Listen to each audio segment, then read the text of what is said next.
What's up, guys? James Campbell, Dynamic Striking, back with the immortal Matt Brown, Adam's Prodigy.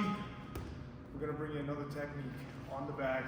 This one's not easy. I think this one originated in Thailand, and I don't love this one. No, this is an amazing drill for your cardio, for your hips, for your coordination, for your strength, for your balance.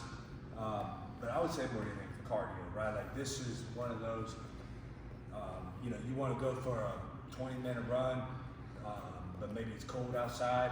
Come hit the bag, do some skip knees, all right? That's what we're going to go over today, skip knees. I'm going to show you kind of my way that I teach people how to do these, okay?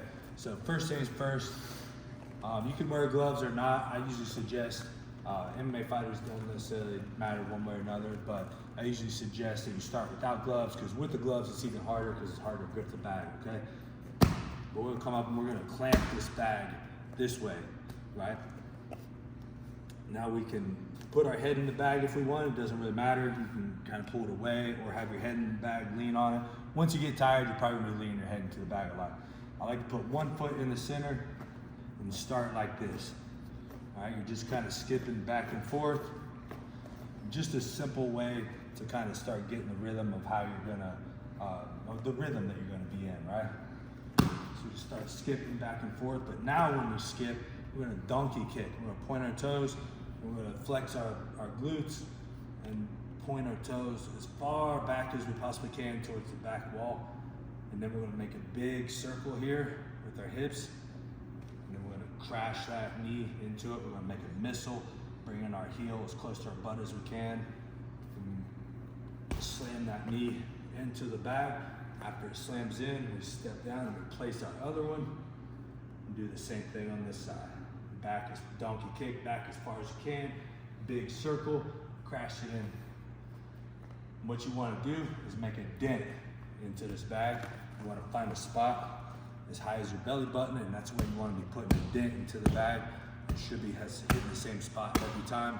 The better you get, the more that'll happen. I'm gonna have my guys, because I'm lazy, my two guys can demonstrate it for me. We got Adam and Jamie.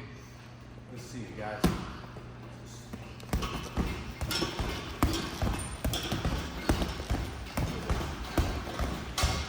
Hold that bag in there. Hold it.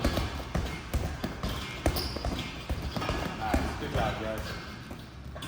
Now you see they both have a little bit different styles of doing it. Now once you kind of start getting a little bit better at it and you've been doing it for a while, you're going to start getting tired really quick. And what you want to start doing is pushing the bag as you kick back and then pull the bag into your knee. Slipping it down, push, pull, push, pull. And then once you get even better at it, you can start grabbing the bag like so, wrapping your hands around and doing the same thing right here. It's going to help build up that hip mobility, hip strength. Lots and lots of cardio with this one. You can even do it pretty lightly and pretty easily, just to get your cardio in.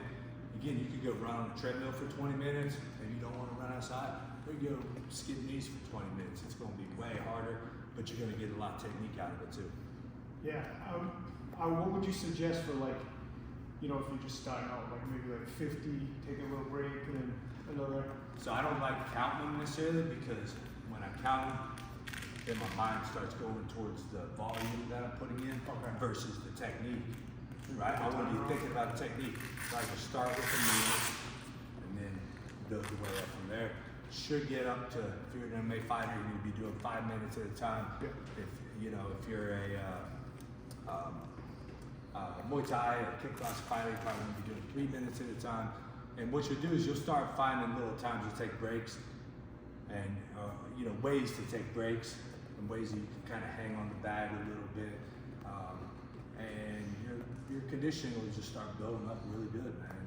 Yeah, there's a lot of things you can do with this on top of it. Yeah, guys, it looks easy, but again, be consistent with it. You got to get the technique down, or you're going to be dead after about 10 of them, really, right? Oh yeah. So go to Dynamic Striking, check out Matt's instructionals. We'll see you next week. Be hands up.